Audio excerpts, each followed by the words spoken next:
మిత్రులందరికీ నా వందనం.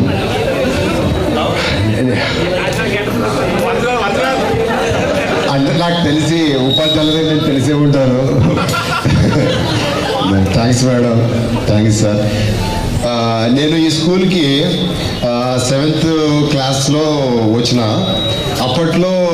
అప్పుడు ఎమ్మినూరు అనే వాతావరణం చాలా డిఫరెంట్గా ఉండేది. చెప్తే మామూలు డేస్ లాగా ఉండేది. ఎక్కువ మ్యాక్సిమం 99% కన్నడ మాట్లాడేవాళ్ళు ఎమ్మినూరులో. తర్వాత అప్పుడు నేను విలేజ్ నుండి వచ్చిన యాక్చువల్గా. అంటే అప్పటికి ఇక్కడ వాతావరణం చాలా డిఫరెంట్. నాకు కొత్త ప్రపంచం అనమాట. అప్పటికి ఇది ఎమ్మినూరు పెద్ద కొంచెం టౌన్ అనమాట. దాని తర్వాత ప్రమల మేడం, తర్వాత అన్నపూర్ణ మేడం, వీళ్ళు తర్వాత తెలుగు సారు, వీళ్ళందరూ నాకు మొదట ఉపాధ్యాయులు ఉన్నట్టు ఇక్కడ. తెలుగు సార్ అమ్మ మాట ఉన్నట్టు. తెలుగు సార్ని పాఠం చదవాల్సిన అవసరం లేదు. సార్ క్లాస్లో చెప్తేనే మనం ఉండిపోయేది మైండ్లో.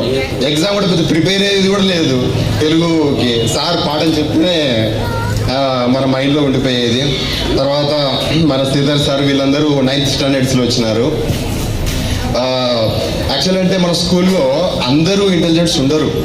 అరౌండ్ మన 100 మందిలో 25 మంది 30 మంది ఉంటారు. కానీ మన ఉపాధ్యాయులు అందరినీ ప్రోత్సహించి ఓ స్థాయిలో తీసుకురావాలని వరక తీసుకొని కసగొట్టినట్టు అందరినీ 10th క్లాస్లో చేసినారు.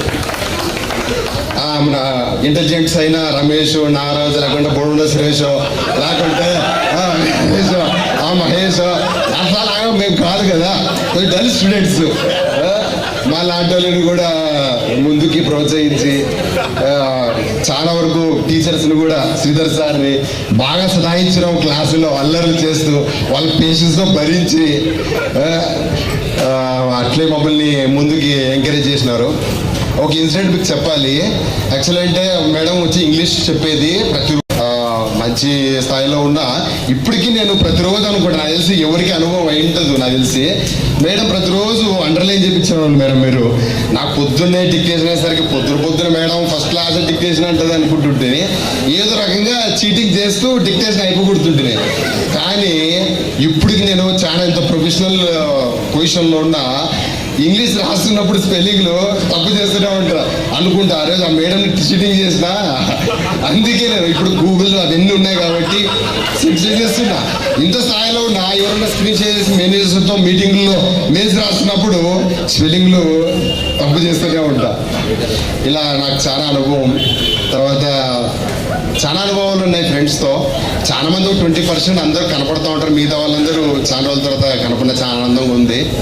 నిజంగా ఈ ప్రోగ్రామ్ ఇక్కడ కూడా తీసుకొచ్చినందుకు నిజంగా రమేష్, వెంకటేష్, తర్వాత చాలా మంది రియల్లీ గ్రేట్. Thanks madam. ఇంతవరకు వచ్చి అందరూ